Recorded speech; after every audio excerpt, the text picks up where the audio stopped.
Gold, trusted gold buyers. మీరు తాకట్టు పెట్టిన బంగారాన్ని విడిపించి ఈ రోజు ఉన్న మార్కెట్ ధరకు కొనబడను.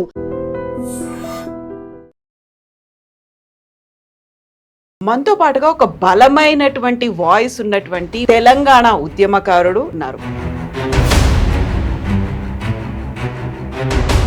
10 ఏళ్ల పాటు తను సాగించినటువంటి ఉద్యమం ఎమ్మెల్సీగా అడుగు పెట్టడం కంటే కూడా అడ్వకేట్ గా మీరు మారినటువంటి సరికొత్త రూపం, అవతారం ఏంటి? ఎక్స్పీరియన్స్. పాలిటీషియన్ చట్టబద్ధమైన పోరాటం చేయడం కూడా అవసరమే.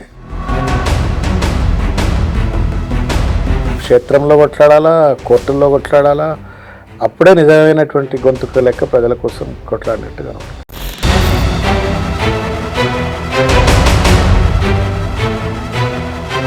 చాలా సందర్భాలలో బాగా కరడుగట్టిన ప్రభుత్వాలని సైతం కోర్టులు మెడలు వంచినాయి. సో ఇన్ని కేసులు లేకుంటే ఇన్ని సమస్యలు, మీరు కోర్టులో పోరాటాలు, ఇవన్నీ ఒకే ఎత్తు. పర్టికులర్గా మీకోసం మీరు పోరాటం చేసుకోవడం, దానికోసం కూడా మీరు కోర్టులకు వెళ్ళడం అనేది అది ఒక దురదృష్టకరమైనటువంటి సంఘటన.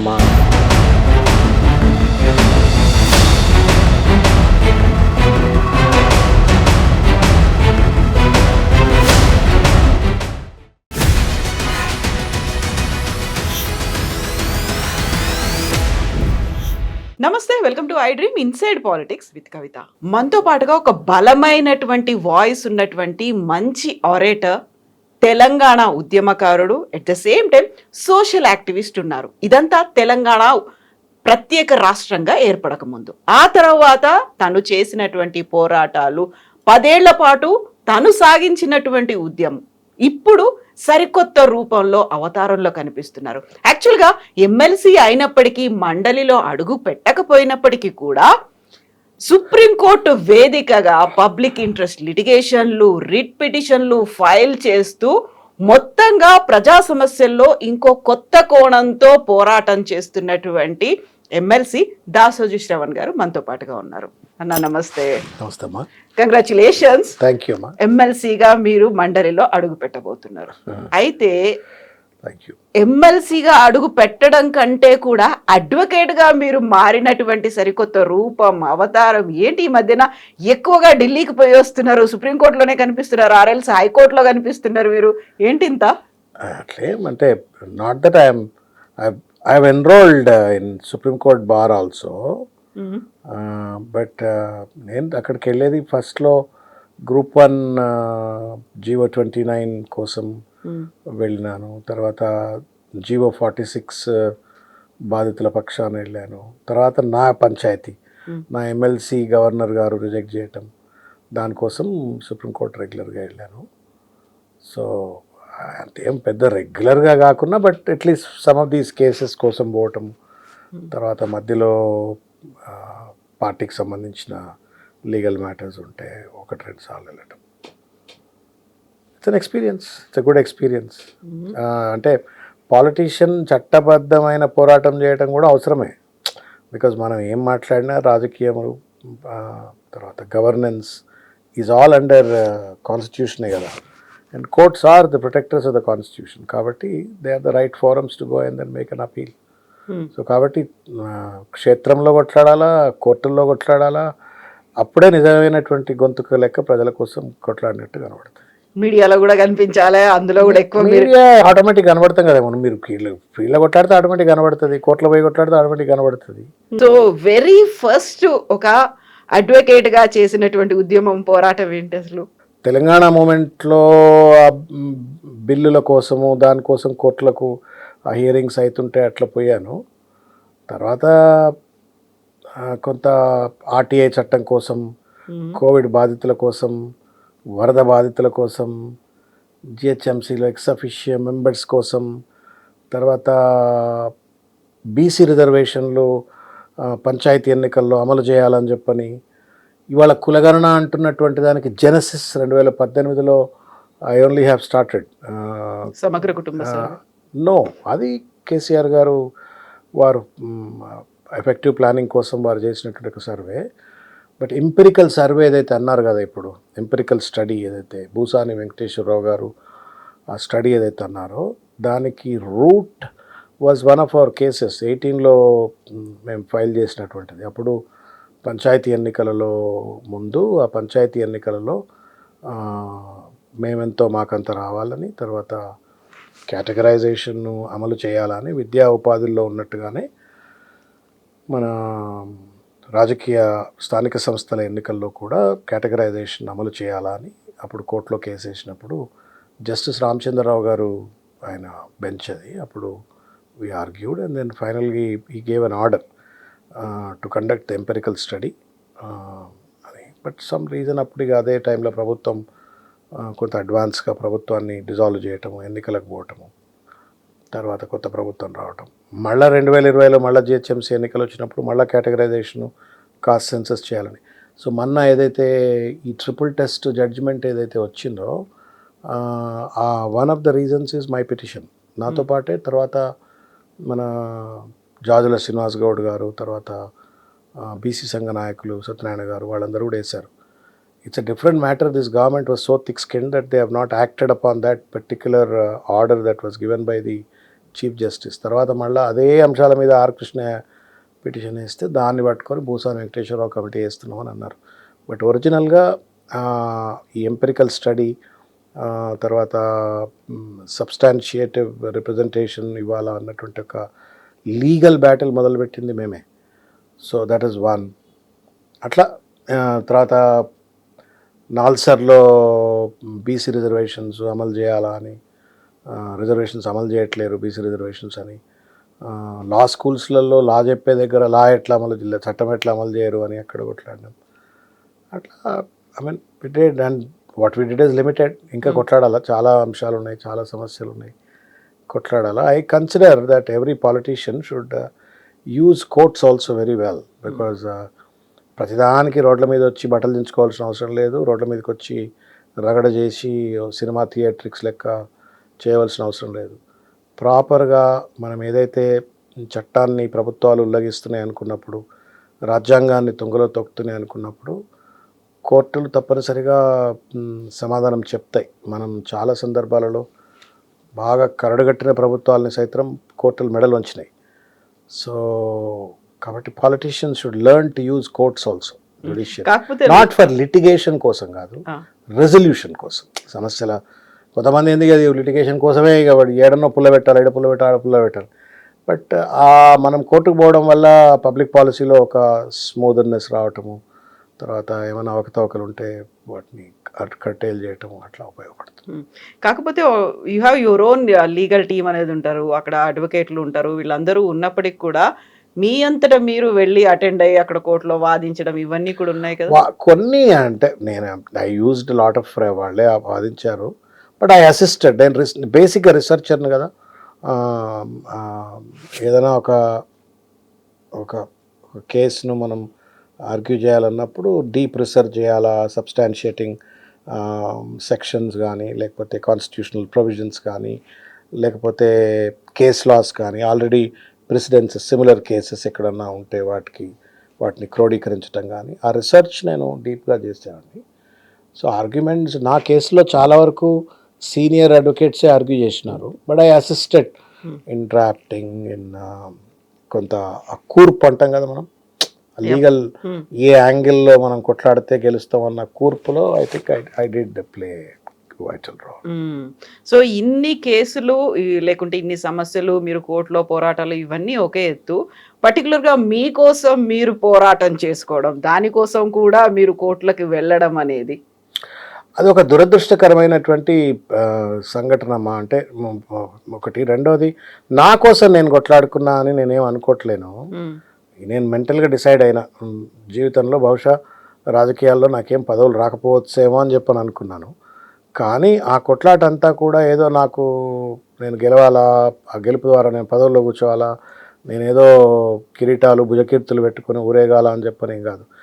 But what was done by the governor is completely unconstitutional and immoral, unconstitutional, brazen violation of the authority that was vested with the governor. దాన్ని ఎక్స్పోజ్ చేయాలనుకున్నా ఒకటి. రెండు, పెద్ద పదవుల్లో కూర్చున్నటువంటి వాళ్ళు పెద్ద ఆలోచన లేకుండా చిల్లరగా వ్యవహరించి, దానికి తోడు కొంత భారతీయ జనతా పార్టీకి సంబంధించిన ఒకళ్ళిద్దరు పెద్ద నాయకులు దాన్ని ఎట్లన్నా శ్రవణ్ రానియొద్దు, వీడిని తుంగలో దొక్కాలా అని చెప్పని కొంతమంది ప్రయత్నం చేయటము. మేము సుప్రీంకోర్టుకు పోతే మాకే మొదట్లో దెబ్బ తగిలింది. మేము పోయినప్పుడు మాకే ఇది సినిమా తీయొచ్చు ఈ కేసు, ఫస్ట్ నుంచి లాస్ట్ వరకు బ్యూటిఫుల్ ఏదైనా case study for law students or ఎవరైనా మంచి లీగల్ సినిమా తీస్తే సినిమా తీయొచ్చు. ఏం ట్విస్ట్లు, ఏం కథలు, హౌ పెద్ద పొజిషన్స్లో ఉన్న వాళ్ళు ఎట్లా రాజ్యాంగంతో ఆటలాడుతారు. సో ఫస్ట్ సుప్రీంకోర్టు స్టే ఇవ్వగానే పాత గజెట్ను పట్టుకొని వాళ్ళే పోయి నామినేషన్ ఓత్ తీసుకోవడం అంతా కూడా ఒక డ్రమాటిక్గా, అన్కాన్స్టిట్యూషనల్గా, ఇర్రేషనల్గా జరిగినటువంటి ఒక తతంగం. క్రొనాలజీ చూస్తే అర్థమవుద్దమ్మా మీకు. ఇది 31st July 2023 కేసీఆర్ గారు క్యాబినెట్ మీటింగ్. ఆ మీటింగ్లో మా వివరాలన్నీ సేకరించిన తర్వాత ఆ మీటింగ్లో చర్చించి గవర్నర్ గారికి ప్రతిపాదనలు పంపినారు. మా ఇద్దరిని గవర్నర్ కోటాలో ఎమ్మెల్సీ అని. దాన్ని కూడా చాలా రోజులు వెయిట్ చేసినాడు. అప్పటికే సుప్రీంకోర్టులో ఒక తీర్పు వచ్చింది. తీర్పును ఆధారంగా చేసుకొని సుప్రీంకోర్టు కూడా చెప్పింది కదా, what is recommended by the council is binding on the governor అని చెప్పింది కదా. నో అని చెప్పని ఆయన ఈ ఫోర్స్ అంతకుముందే కౌశిక్ను రిజెక్ట్ చేసిండ్రు కదా, ఏమైనా ఇబ్బంది పెడతారో ఏమో అని కొన్ని రోజులు ఆగిండ్రు. బట్ ఫైనల్గా సుప్రీంకోర్టు సుప్రీంకోర్టును అర్థం చేసుకున్నాక వారు క్యాబినెట్లో రెజల్యూషన్ చేసి ఆ పద్ధతి ప్రకారంగా పంపినారు. జూలై 31 నాడు నామినేషన్ పంపితే మేము 23వ తారీఖు సెప్టెంబర్ తిరుపతి శ్రీశైలంలో ఉన్నా. గుడికి పోయాను యాక్చువల్గా శ్రీశైలంకు. ఈ రికమెండేషన్ ఇన్ని రోజులైంది పెండింగ్లో ఉన్నది. నా ఫ్రెండ్స్ ఎవరున్నారు కొంతమంది, శివయ్య దగ్గర పోయి అడుగుదాంపా, ఎందుకు పెండింగ్లో పెట్టిండో, పోయి దండం పెట్టుకుంటే ఏమైనా క్లియర్ అవుతుందేమో, ఆ తమిళసాయి సౌందరరాజన్ గారికి శివయ్య చెప్తాడు, పాస్ చేపిస్తాడు లేపు అని పోయి పట్టుకుపోయాను. గమ్మత్ ఏంటంటే 22 రాత్రి పోయినాం, 23 పొద్దుగాల పోయి అభిషేకం చేసుకున్నాం. వచ్చి రూమ్లో కూర్చున్నా, టీవీ ఆన్ చేసినాం. ఆన్ చేసేటప్పటికి స్క్రోలింగ్ వస్తుంది, నామినేషన్ల తిరస్కరణ, ప్రతిపాదనల తిరస్కరణ, రాజకీయ ఎంత వస్తూ ఉంది. ఆయన ఇట్లా అయిపోయింది. దేవుడి దగ్గరకు వచ్చి మంచి పూజ అభిషేకం సంతోషంగా వచ్చిన మీద ఇట్లా ఏడున్నాడు శివయ్య అనుకున్నా. అట్లా నేనేం అంటే మనకి ఇస్తేనే దేవుడు యొక్క దేవుడు అని నేనే పెడితే పెండ్లి లేకుండా సాగుకోరే రకం ఏం కాదమ్మా. నేను ఇది ఛాలెంజ్ చేయాలా, రీసెర్చ్ అంతా చేసినాం. ఇది గవర్నర్ ఇల్లాజికల్గా చేసింది.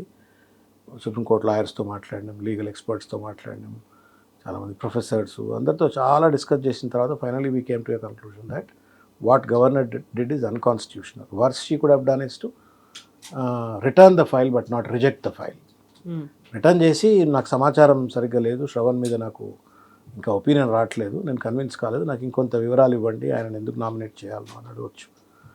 బట్ మేము పొలిటీషియన్స్ అని, లేకపోతే మాకు అనుభవం ఉంది కానీ సఫిషియెంట్ అనుభవం లేదని, మాకు స్పెషల్ అచీవ్మెంట్స్ లేవని, ఇవన్నీ కూడా సేవా రంగంలో మీరు ఎట్లా సెలెక్ట్ అవుతారు అని ఏదేదో పెట్టింది ఆమె.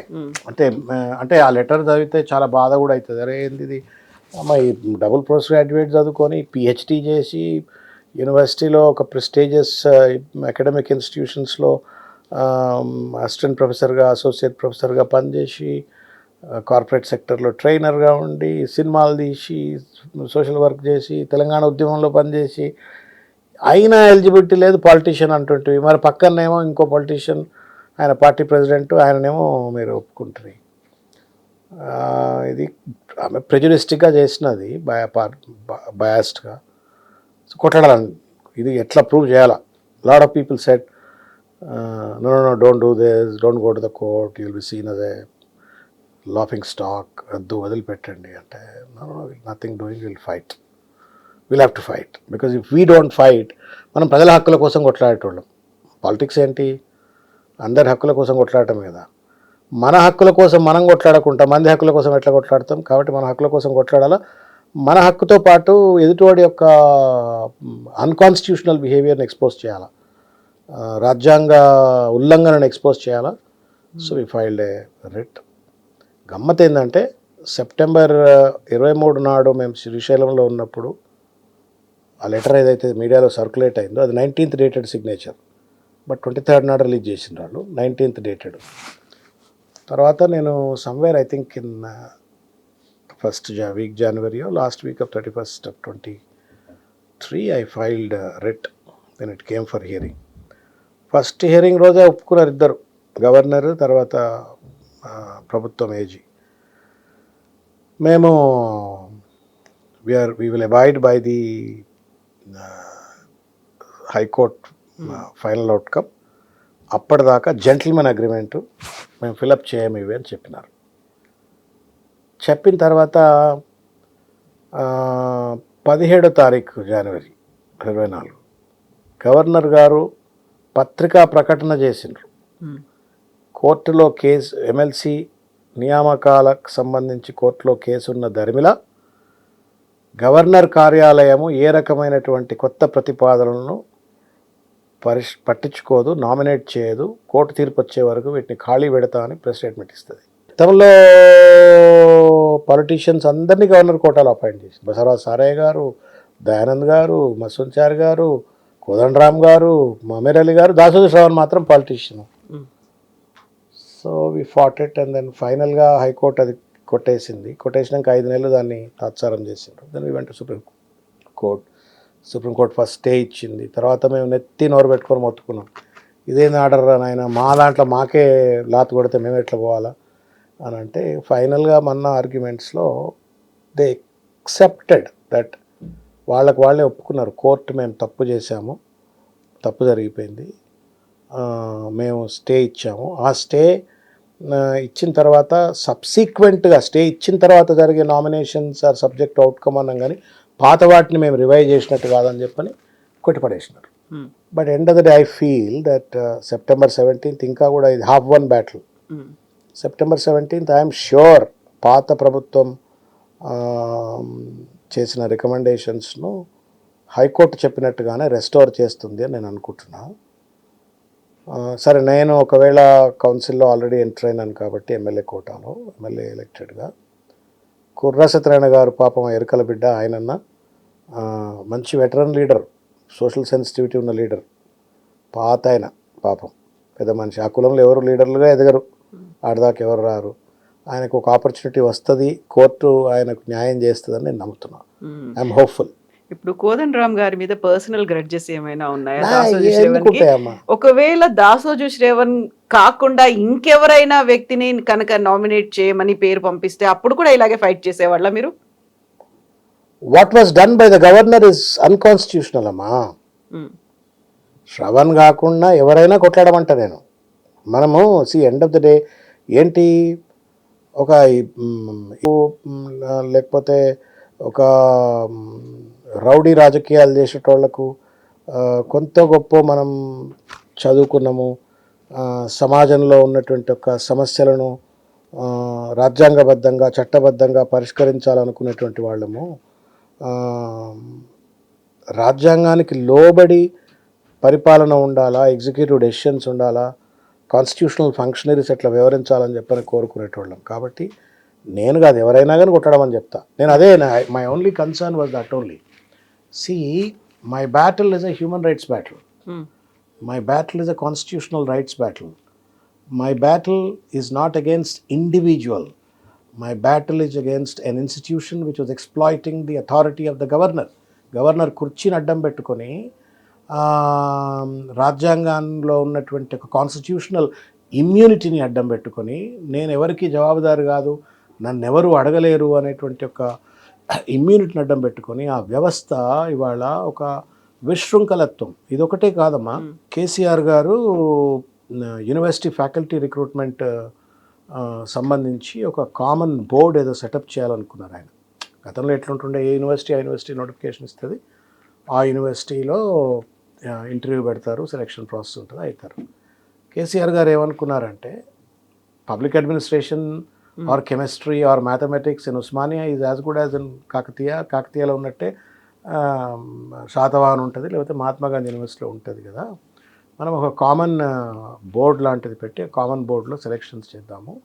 సో దట్ స్టేట్ వైడ్ 10 యూనివర్సిటీలకు అప్లై చేయాలి, 10 యూనివర్సిటీ ఇంటర్వ్యూలు అటెండ్ కావాలి, ఇదంతా ఎందుకు, ఒకటే అటెండ్ అయ్యి ఒక ఇంటర్వ్యూలో మెరిట్ ప్రకారంగా ఆప్షన్స్ ప్రకారంగా మనం డిఫరెంట్ యూనివర్సిటీస్కి మనం అప్లై చేద్దాం. It's a good idea actually. అది అభ్యర్థి మీద కూడా కొంత ప్రెషర్ తగ్గుతుంది అని ఆయన ఉద్దేశం. పైరవీలకు ఛాన్స్ ఉండదు. బిల్లు తుంగలో దొక్కింది ఆమె పుణ్యమా అని యూనివర్సిటీలో రిక్రూట్మెంట్ ఆగిపోయింది. ఆ రిక్రూట్మెంట్ ఆగడం వల్ల కొన్ని వేల మంది పాపం నిరుద్యోగ యువకులు ప్రొఫెసర్లు, అసిస్టెంట్ ప్రొఫెసర్లు అయి ఉండేవాడు, అసిస్టెంట్ ప్రొఫెసర్ అసోసియేట్ అయి ఉండేవాడు, అసోసియేట్ ప్రొఫెసర్ అయి ఉండేవాడు.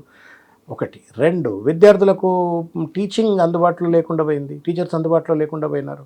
Because of that mediocre decision of the governor at that point of time recruitment ఆగిపోయింది. రిక్రూట్మెంట్ ఆగితే నిరుద్యోగులు ఉద్యోగులు కాకుండా అయిపోయినారు. 2వది, విద్యార్థులకు క్వాలిటీ ఎడ్యుకేషన్ దొరకలే because there is a absence of teachers. ఇంత దురాగతాలకు వ్యవస్థలు పాల్పడుతుంటే అవి మనం కొట్లాడకపోతే తప్పు. నేను కౌశిక్తో కూడా చాలాసార్లు నన్ను అప్పుడే తప్పు చేసినావు బా, when you are rejected, that boy is a Ranji Trophy player. Kaushik పాలిటిక్స్లో మనకు తెలిసిన కౌశిక్ వేరు, స్పోర్ట్స్ గ్రౌండ్లో Kaushik is different. Is a very very powerful bowler, batsmen, ఇది యాక్చువల్లీ స్పోర్ట్స్మెన్. స్పోర్ట్స్మెన్ కూడా పంచాయతీ గతంలో, అంటే ఆర్ట్స్ 171(5) ఆర్ట్ కాన్స్టిట్యూషన్లో స్పోర్ట్ లేదు కదా, అంటే టెండూల్కర్ లాంటి వాళ్ళు కూడా అయినారు అట్లా. సో అంటే కొట్లాడలేదని అంటుంటారు. కొట్లాడాలా మనం, రాజ్యాంగపరమైనటువంటి ఒక నిర్ణయాలు ప్రభుత్వాలు తీసుకోకపోతే ప్రభుత్వాలు నిలదీయాలి, అడగాల. That is what is politics all about. ఇప్పుడు దాసోజు శ్రవణ్కి ఎవరి మీద కోపం ఉంది? అటు గవర్నర్ మీద కోపం ఉందా, కోదండరామ్ గారి మీద కోపం ఉందా, ఇప్పుడు మీద కోపం ఉందా? నాకు అమ్మతోడు ఎవరి మీద కోపం లేదు, సీరియస్లీ. అంటే కోపం ఎవరి మీద లేదు, కానీ ఒక రకమైన బాధ. అరే మీరేంటి రాబాయ్, ఇంత పెద్దోళ్ళు కదా రాబాయ్ మీరు. అండ్ వాట్ అబౌట్ కోదండరామ్ గారు? I feel sorry for him.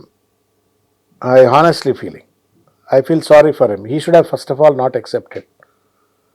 With all his wisdom and experience of being a civil rights activist, వారు ప్లస్ మేమంతా కలిసి పనిచేస్తున్నాం కదా. ఆయన జేఏసీ చైర్మన్ ఉంటే మేము జేఏసీ స్టీరింగ్ కమిటీ మెంబర్లు. నేను ఉస్మానియా యూనివర్సిటీలో కూడా ఆయన చూస్తుండే కదా. నేను arts college students union general సెక్రటరీగా ఉన్నప్పుడు ఆయన పొలిటికల్ సైన్స్లో లెక్చరర్గానే ఏదో ఉండేవారు. ఆయన కోటి ఉమెన్స్లోనూ నిజాం కాలేజ్ ఎక్కడో చెప్తుండే, పీజీ కాలేజ్ ఏంటో చెప్తుండే ఆయన. So I mean what is the I mean ఈ పొజిషన్ ఇవాళ ఉంటుంది, రేపు పోతుంది. But you are much bigger than that కదా. కోదండరామ్ అనే వ్యక్తి తెలంగాణ ఉద్యమంలో కీలకమైన పాత్రధారి. ఇప్పుడు మీరు కనుక కోర్టుకు వెళ్ళకపోయి ఉంటే, సుప్రీంకోర్టులో అలాంటి తీర్పు రాకపోయి ఉంటే, మీరిద్దరూ ఎమ్మెల్సీలుగా అసెంబ్లీలోనే ఉండేవాళ్ళు కదా. మీ వల్లే కదా ఇప్పుడు తనకు రాకుండా పోయింది. నా వల్ల ఎందుకు అంటున్నారు మీరు? నాకు అడ్డం వచ్చింది అనేది కూడా ఎందుకు? నేను అందుకే క్రానాలజీ చెప్తున్నాను. నేను కోర్టులో కేసు వేసి నన్ను రిజెక్ట్ చేసినాడు, కోదండరామ్ గారి పేరు లేదు. బట్ మీరు అన్నట్టుగా ఈ అందరూ అటెండ్ అయ్యారు కదా. అప్పుడు ఉన్నటువంటి ఐఏఎస్ ఆఫీసర్లు కావచ్చు, బ్యూరోక్రాట్లు కావచ్చు, ఉన్నత అధికారులతో పాటుగా ఈఎన్సీలు, మంత్రులు, ముఖ్యమంత్రి, ఇంక్లూడింగ్ ఎవరైతే బడ్జెట్ దానికి కేటాయించారో ఫైనాన్స్ మినిస్టర్ దగ్గర నుంచి అందరూ అటెండ్ అయ్యారు కదా. వాళ్ళు చెప్పింది కన్సిడర్ చేయలేదా, లేకుంటే మీరు చెప్పింది? You are not understanding one. I'm talking to Kavita, one of the most senior journalists who can decipher information just like that. నేనేమంటా ఉన్నానంటే, ఎవరినైనా మీరు దోషులుగా నిర్ధారణకు ఒకవేళ వచ్చిండ్రు అంటే ఎవరెవరి ఆరోపణల మీ యొక్క స్వీయ అనుభవం ద్వారా కానీ, పరిశోధన ద్వారా కానీ, లేదు ఎవరి యొక్క ఆరోపణల వల్ల కానీ, సాక్ష్యాల వల్ల కానీ కవిత గారు కాళేశ్వరంలో ఒకవేళ అవినీతికి పాల్పడ్డది, లేకపోతే తప్పుడుగా వ్యవహరించింది అని చెప్పని మీకు ఒకవేళ అనుమానం వస్తే, ఇగో ఇవన్నీ ఆధారాల ధర్మిల, ఆరోపణల ధర్మిల, అబ్జర్వేషన్ ధర్మిల నేను కవిత గారు అవినీతికి పాల్పడ్డారనో, కవిత గారు ఏదో తప్పుడు చేసినారనో నేను అనుకుంటున్నాను, నువ్వు వచ్చి డిఫెండ్ చేసుకోవాలని అడగాలి. నన్ను వెళ్తారా లేదా అసెంబ్లీకి? Different question. అది బాస్ కేసీఆర్ గారు వస్తారా? అమ్మా, ఆయన ఎన్ని పోరాటాలు చూసినా ఆయన కాళేశ్వరం ప్రాజెక్ట్ అనేది ఇప్పుడు 1 కోటి ఎకరాల భాగాన్ని చెయ్యాలి అనే ఉద్దేశంతో స్టార్ట్ అయినటువంటి ప్రాజెక్టు మేడిగడ్డ కుంగుబాటు అయింది అనేది దానికి సంబంధించి బోల్డ్ అన్ని. మేడిగడ్డ కుంగుబాటు కాలే, మేడిగడ్డలో ఉన్న 65 పిల్లర్లో 2 పిల్లర్లు అప్లై చేసి వాడికి డ్యూ ప్రాసెస్ ఫాలో అయ్యి వాడికి న్యాయపరమైనటువంటి ఒక పూర్తి హక్కులు రక్షణ కల్పించినాక కోర్టు తీర్పు మేరకు వాడిని శిక్ష చేస్తే, కేసీఆర్ గారిని ఏం లేకుండానే శిలోనెక్కిస్తా అంటున్నారు. మీరు డిఫెండ్ చేసుకునే అధికారం ఇవ్వండి. కేసీఆర్ గారు వస్తున్నారా, రావట్లేదా? అమ్మా ప్రజలు, he knows how to defend and he will defend. ఇప్పుడు ఇంత జరుగుతూ ఉంటే why KCR is silent? He knows how to talk and when to talk. ఇంత అవుతోంది అంటున్నారు. నేనేదో ఒట్టిగానే మా నాయకుడు కాబట్టి నేనేదో పొగడం కోసం మాట్లాడతలే. నేను తెలంగాణ ఉద్యమంలో ఆయనతో క్లోజ్గా పనిచేసిన వాడిని. He is the sharpest brains of Indian politics. And he is not a loose cannon like Revanth Reddy. He knows when to talk, when not to talk, and where to talk, and what to talk. He will talk. And coming back to Dasoju Shravan, ఇప్పుడు MLC అయినరు. MLC అవ్వడానికి బోల్డ్ అన్ని కష్టపడ్డారా, బోల్డ్ అని అడ్డంకులు ఎదుర్కొన్నారా, బోల్డ్ అంత time పట్టిందా? Kavitama, so you know me for a long time. For a lot of years you know me. నాకు detachment వచ్చింది లైఫ్లో. దీంతో ఏదో నేను పెద్దోడినైనా అనుకోవట్లేను, ఇది లేకపోతే నేను చిన్నోడిని అనుకోవట్లేను. నాకు ఇంతవరకు ఈ 3 నెలలు అయిందో ఏదో అయింది ఇప్పటికి. ఇది అసలు నాకు ఇది ఎమ్మెల్సీ అంటే ఏందో నాకేం తెలియట్లేదు, ఎక్సెప్టింగ్ గన్మెన్లు ఎమ్మడి కనబడుతున్నారు తప్ప నాకు ఇంకేం తెలుస్తలేదు. Because you didn't enter into a మండలి. I was doing all the work before and at the same work I am doing even now. అడిషనల్గా ఇప్పుడు మీ ముందు మాట్లాడుతున్నా, ఇదే ముచ్చట రేపు అసెంబ్లీలో చెప్పాలా, కౌన్సిల్లో చెప్పాలా, అంతే. I'm not feeling anything new, కొత్త కొమ్ములు ఏమొచ్చినాయి. కాకపోతే ఏంటంటే జర్నీలో ఇది ఒక accomplishment and I'm thankful to KCR garu for it. ఇదొక all of us in life would look for incremental growth. Late అవ్వడానికి కారణం ఏంటనుకుంటున్నారు? నేనే కారణం కావచ్చేమో, నా బ్యాక్గ్రౌండ్. ఓపిక లేదా? అట్లా అని కూడా కాదురా, అంటే I can't say that, but ఏమో విధి తలరాత. శివుడు దగ్గర కూర్చుంటే రిజెక్షన్ లెటర్ చూసినా కదా నేను. ఓపిక అని కాదు, ఇప్పుడు అట్లా అంటే చెప్తామా. Telling somebody in the morning 2010లో 9 ఆ ప్రాంతంలో నాకు 2 ఆప్షన్స్. నేను చిరంజీవి గారితో కంటిన్యూ కావాలా, ఆయన కోసమే రాజకీయాల్లోకి వచ్చిన, కుటుంబంతో సన్నిహితంగా ఉన్నా. And I sacrificed to be in PRP at that time. I left a very lucrative job like many people. 3 లక్షల సాలరీ ఉండేది, వదిలిపెట్టుకొని వచ్చిన. నా లెక్క చాలా మంది వచ్చిన, డాక్టర్లు, లాయర్లు, పిఆర్పీలు అప్పుడు అంత చదువుకున్న వాళ్ళే ఉండే 90%. నేను అందులో కండి. నాకు ఎక్కువ ఆపర్చునిటీ దొరికింది, ఫెసిలిటేషన్ దొరికింది, నేను ఎక్కువ పని చేయగలిగిన, ఎక్కువ విజిబిలిటీ వచ్చింది. ఆయన అన్నారు, అరే నువ్వు పిచ్చోని లెక్క ఆవేశపడకు, ఆవేశం తగ్గించుకో, తెలంగాణ అని ఆగం కాకు, I will take care of your political career and other. నా కోసం వచ్చినవాడు నువ్వు రాజకీయాల్లోకి, ఎంత ఆవేశపడకు, మనం మెర్జ్ అవుతామో, మెర్జ్ అయితే there is every possibility that you get a good position. నేను అప్పుడే ఎమ్మెల్సీ అవుతుంటే, నేను ఎమ్మెల్సీ ఒకవేళ అప్పుడే అయి ఉంటే నేను తెలంగాణ ఉద్యమానికి గొంతుగా ఉండేవాడిని కాదు, నేను కేసీఆర్ గారు వెంట నడిచుండేవాడిని కాదు, మీ వెంట నేను తెలంగాణ ఉద్యమంలో మిలియన్ మార్చ్లో ఉండేవాడిని కాదు, సాగరహారంలో ఉండేవాడిని కాదు, అనేక ప్రజా ఉద్యమాల్లో నేను భాగమై ఉండేవాడిని కాదు. But I would have enjoyed, I would have become MLC. ప్రభుత్వం అప్పుడు కిరణ్ కుమార్ రెడ్డి గారి ప్రభుత్వం, I would have enjoyed the government, but I didn't choose that. ఇది పీపుల్ డోంట్ రియలైజ్. సరే రియలైజ్ అయిన వాళ్ళు రియలైజ్ అవుతారు, బట్ నాకు తెలుసు, నా అంతరాత్మకు తెలుసు. అట్లే ఉండుంటే నేను మంచి పదవిలో ఉండేవాడిని కదా. వదులుకున్నా, తెలంగాణ ఉద్యమంలో ఉన్నా. 14లో మనుషులం కదా మనమంతా, భావోద్వేగాలు ఉండకుంటే మనం ఏమైనా రాళ్ళమా? స్థితపరిణితంగా ఉండడానికి సన్యాసులం కూడా కాదు, సామాన్యమైన ఉప్పు కారం తినే మనుషులం. బాధపడ్డం, టికెట్ రాలేదు, కోపం వచ్చింది, బాధ వచ్చింది, కేసీఆర్ నుంచి దూరం పోవాలనిపించింది. అట్లని కూడా ఏదో ఇక అండి రకరకాల. We are all the human being is a bundle of emotions కదా.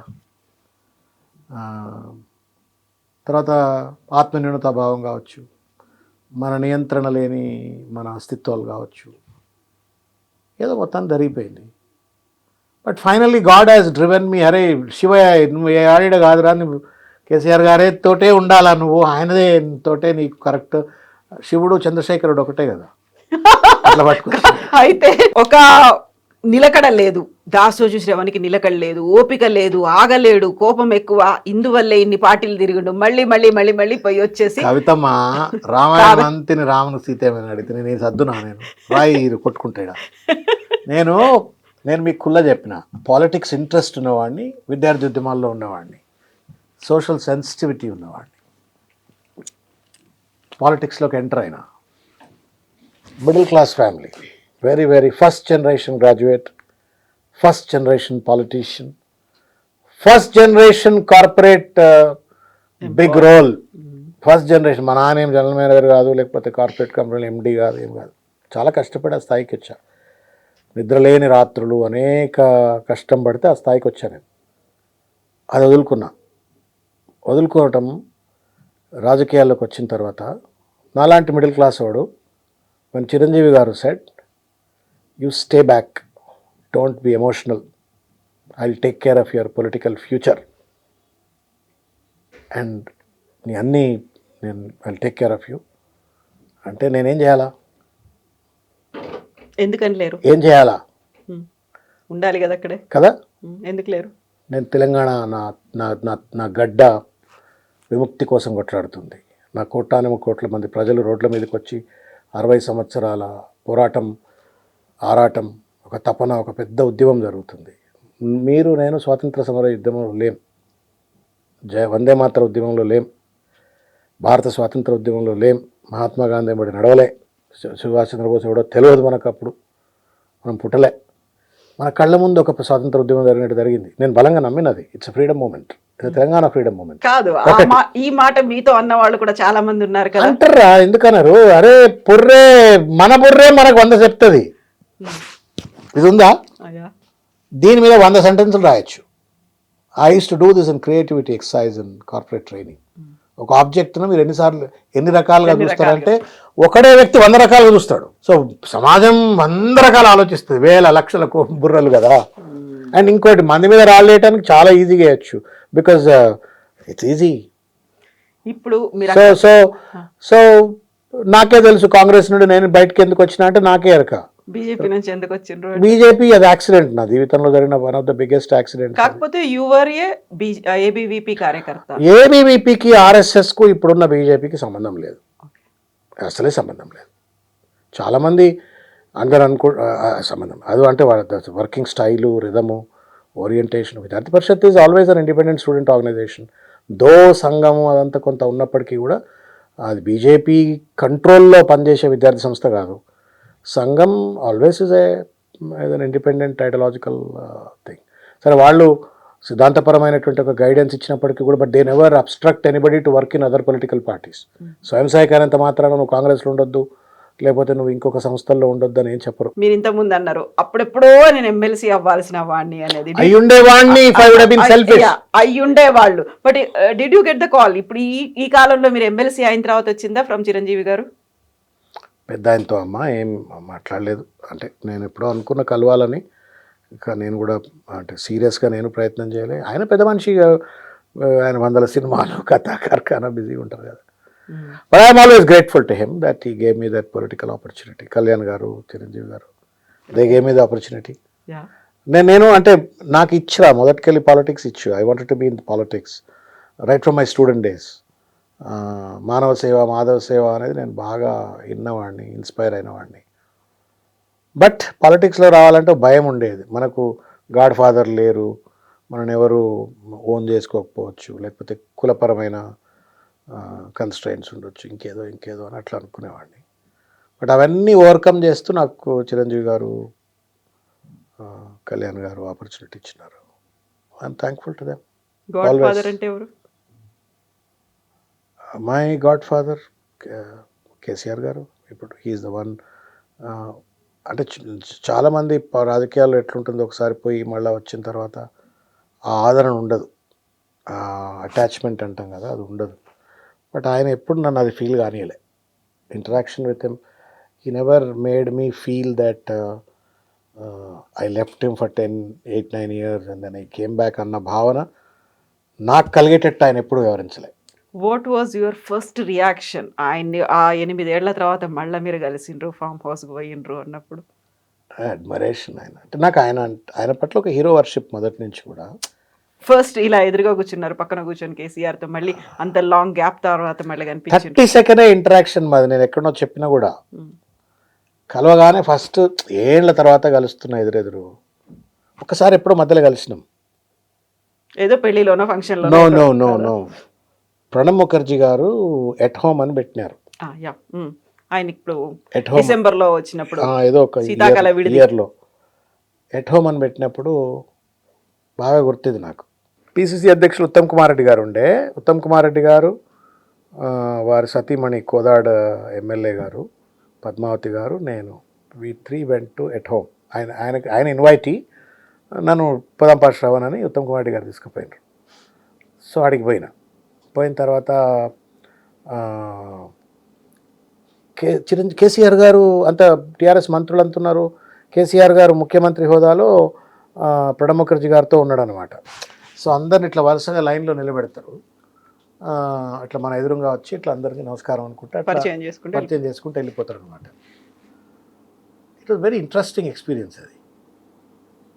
నా దగ్గర ఫోటో ఉంది, మీకు చూపెడితే ఎప్పుడన్నా. నా పక్కన వంశీచంద్ర రెడ్డి ఉన్నాడు, ఇప్పుడు కాంగ్రెస్ ఏఐసిసి సెక్రటరీ, తర్వాత చేసిండు కదా. వంశీ ఉండే, నేనున్నా, ఇంకెవరో ఉన్నారమ్మా, ఇట్లా వరుస పెట్టి లైన్లో ఉన్నాం. నమస్కారం అన్న, నమస్కారం అని ఆయనే పెద్ద ఆయనే అన్నారు, బాగున్నావు శ్రవణ్ అన్నాడు. It was shock to me. అంటే ముఖ్యమంత్రి హోదా, తర్వాత ప్రెసిడెంట్ వెనక నిలబడ్డాడు. ఎట్లున్నావు శ్రవణ, బాగున్నావు శ్రవణ అంటే బాగున్నానే విదయ. That's it. That was the first meeting. After that తర్వాత మళ్ళీ నేను జాయిన్ అయినప్పుడే. And that was also very 30-second interaction. పోయినా దండం పెట్టినా, ఆయన అన్నీ మర్చిపో, come back to me like my old son. And Ram అక్కడ ఫంక్షన్ హాల్లో వెయిట్ చేస్తుంటే పోయి జాయిన్ కాపో, అంతే. ఆయన అంటే నాకు ఒక హీరో వర్షిప్. ఆయన తెలంగాణ ఉద్యమంలో ఆయన ఒక్కొక్క ఇంటర్వ్యూను 100 సార్లు చూసినామండి నేను. ఇక I think there is an emotional understanding వారికి నాకు. he understood what I felt and I understand what he feels. Without any words. అవసరం లేదు, ఆయనతో ఆ బంధం ఉంది. అది that's something that I feel very strong about it. సరే, నేను మనకు ఎమ్మెల్సీ వచ్చిందా, ఎమ్మెల్యే రాలేదా, బయట తిరిగిందా, పదవి పోయిందా, ఏండ్లు నష్టపోయినానా, లాభమైనా అని పక్కకు పెడితే, is a great leader. He sacrifice his entire life for Telangana. ఆయనే లేకపోతే తెలంగాణ రాదు. ఉద్యమం ఉంటుండేనేమో, చాలామంది నిరంతరంగా తెలంగాణ అనేవాళ్ళు ఉంటుండేవాళ్ళేమో, కానీ ట్యాక్ట్ఫుల్గా, స్ట్రాటజిక్గా స్టేట్ను అచీవ్ చేసి ఉండేవాళ్ళం కాదు. He managed it. హీ లాబీయిజమా, లేకపోతే పొలిటికల్ ప్రాసెసా, కన్విన్సింగ్ వేరియస్ పొలిటికల్ పార్టీసా, హైదరాబాద్ పంచాయతీ, తెలంగాణ పంచాయతీ ఢిల్లీలో తీసుకుపోవడమా, మొత్తానికి ఎన్ష్యూర్డ్ తెలంగాణ ఇస్ ఫార్మ్డ్. వచ్చిన తెలంగాణను I think he's done a remarkable job. Numbers సరే, ఇమోషనల్గా మాట్లాడకంటే numbers, per capital income we are number 1, GSDP we are number 1, paddy production we are number 1, electricity consumption we are number 1. On various indicators we have done very well. Welfare schemes like Raitu Bandhu, Raitu Bima, lekapothe Kalyana Lakshmi, Shadi Mubarak, KCR kit, pensions, ivanni kuda tarvata the way 50,000 60,000 budget nu 3.5 lakhsala budget తీసుకుపోవటము. I think he has done phenomenally well. అంత గొప్ప నాయకుడు ఎదురుగా నిలబడ్డాక ఇక మాటలు ఏముంటాయి, follow his footprints. Connect అయిపోయారు ఇమ్మీడియట్గా. That was there all the time. నేను ఎప్పుడు అంటే నేను కాంగ్రెస్లో ఉన్నప్పుడు కూడా నేనేం విమర్శించలేదు అని అంటే అబద్ధం, అది మీకు తెలుసు, జనానికి తెలుసు. పాలసీల పరంగానో లేకపోతే పార్టీ విధానాలకు అనుగుణంగా ప్రభుత్వ పరమైనటువంటి ఒక తప్పులు ఒప్పులు రెండు ఉంటాయి కదా ప్రతి సిస్టంలో. విమర్శించవచ్చు కానీ, but my admiration to him and my salutes to him always. Is a leader, is a hero. He's a hero of Telangana, and he's a hero of Telangana politics, and probably one of the good heroes, great heroes of Indian politics. ఈ contemporary పాలిటిక్స్లో గంత సోయి ప్రజల పట్ల నిరంతరంగా పాలిటిక్స్నే breath చేసి, రాజకీయమే జీవితంగా, ప్రజలే జీవితంగా, రాష్ట్రమే జీవితంగా బతికిన నాయకుడు ఎవరు లేరు. అంత ఆలోచించరు. I have seen so many leaders కదా, వాళ్ళకు ఆట విడుపు, ఒక విరామం ఉంటుంది. ఈయనకు విరామమే లేదు. నిద్రపోయినప్పుడు తప్ప బహుశా మిగతా టైంలో 24 hours churning about the state, welfare, people. How he is doing now? ఆయన హెల్త్ బాగాలేదనేటువంటి వార్తలు ఎందుకు వస్తున్నాయి ప్రతిసారి? ఏజ్తో పాటు ఏమైనా చిన్న చిన్న సమస్యలు అందరికి వస్తాయి. ఇప్పుడు నేనున్న ఐ ఫీల్ నౌ పొద్దుగాల రాత్రి 2 గంటలకు వండుకొని 6 గంటలకు లేచి స్టూడియోలో వచ్చి కూర్చొని హీటెడ్ డిబేట్ చేసి అక్కడి నుంచి మొదలుకుంటే మళ్ళీ రాత్రి 2 దాకా నడిపేటోళ్ళం. పొద్దుగాల మాపు, ప్రెస్ మీట్లు, జేఏసీ మీటింగ్లు నడిచినాం. ఇప్పుడు చేయగలుగుతున్నావా అంటే ఏదో కొంత ఉంటుంది కదా, age automatically. So you have to You have to empathize to that extent. But he's mentally fit, physically fit. He walks every day. He does walking. He does. ఆయన disciplinarian. Basic food habits మంచిగా ఉంటాయి. Discipline ఉంటాడు. Time oriented. So he's fit. And he's ready to take the reins again. మళ్ళా ముఖ్యమంత్రి అయి కుర్చీలో కూర్చుంటాడు.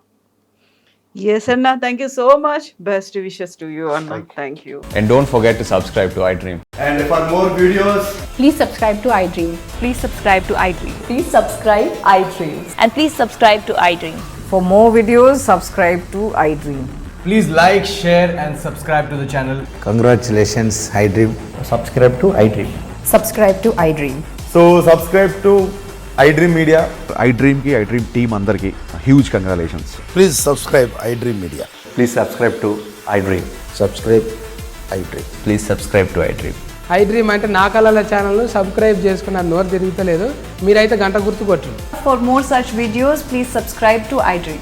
Subscribe to iDream. Please subscribe to iDream. Please subscribe iDream Media. Please do subscribe to iDream. Please subscribe to iDream Media. For best entertainment and information, please subscribe iDream.